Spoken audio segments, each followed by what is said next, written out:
1935. The American Automobile Manufacturers Association, also known as the Automobile Manufacturers Association. It was a lobbying group, a front group for the car manufacturers that ironically brought us Mitt Romney. They penned the phrase right to work for the very first time, 1935. Now, this is very similar. And by the way, I want to give credit where credit's due. Mark Ames, the labor desk over at nsfwcorp.com, just has written this absolutely brilliant piece. You hate right to work laws more than you know. Here's why. And it's a gold mine of factoids and data, and it's brilliantly written. Highly recommend it to you. And he points out in here, and I've run across some of this stuff in other places, but he pulled all of it together so well. First of all, what does this have to do with Mitt Romney? Romney's dad, George, was the governor of the state that I was growing up in, Michigan, when I was a kid. And he got there from being the president of AMC, American Motors Corporation. He got to be the president of the American Motors Corporation because he'd been the head lobbyist for the Automobile Manufacturers Association starting in 1939. But 4 years earlier, the AMA, the Automobile Manufacturers Association, had published they were trying to take down the Wagner Act.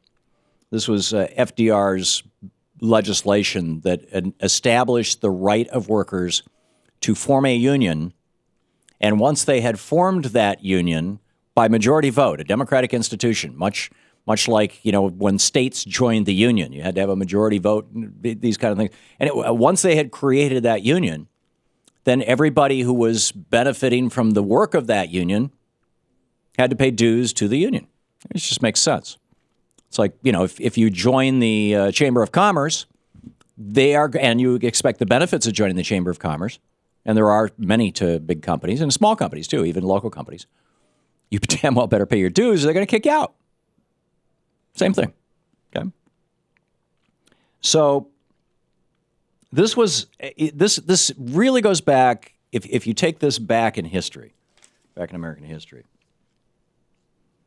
the guy who was really behind all this, according to Mark Ames, is a fellow by the name of Vance Muse, M-U-S-E.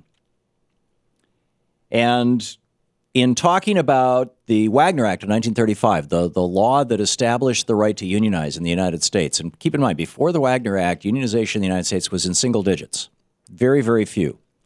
And by 1947, it was 35% of American workers. We were, by the way, behind most of Europe on this. I mean, way behind. But Vance Muse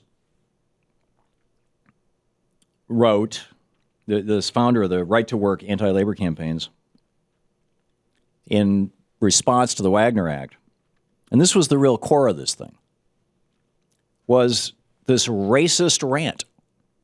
The original right to work laws were in large part, just there was a racist genesis to these things. And he wrote, from now on, white women and white men will be forced into organizations with black African apes whom they will have to call brother or lose their jobs. That was the response. Basically, this coalition of fringe Southerners. Vance Muse was this guy from Texas who engineered basically a racist takeover, or within the Democratic Party that ultimately flipped the Democratic Party Republican. It was the original Southern strategy down in the South.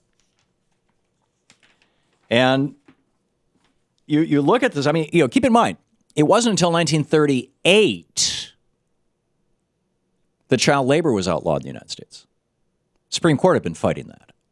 We passed child labor laws back in the 19-teens, and the Supreme Court knocked them down, said they're a violation of the right to contract. So again, we were behind the rest of the civilized world. But, go back to 1913. The Rockefeller family owned some mines in Colorado, the Ludlow mines. And there was it was an absolute massacre there. There was another one, this in West Virginia. Oh, I'm sorry. This was in Colorado, as Mark Ames writes. But you probably don't know many of the details, like how Rockefeller's private armed goons patrolled the miners' miserable tent cities in an armored car with a mounted machine gun, spraying the tents and terrorizing the strikers, who demanded radical concessions from the company, such as, quote, enforcement of Colorado's laws, end quote. Yes, this is what the workers wanted. They wanted an 8-hour work day. They wanted pay for the time that they actually worked.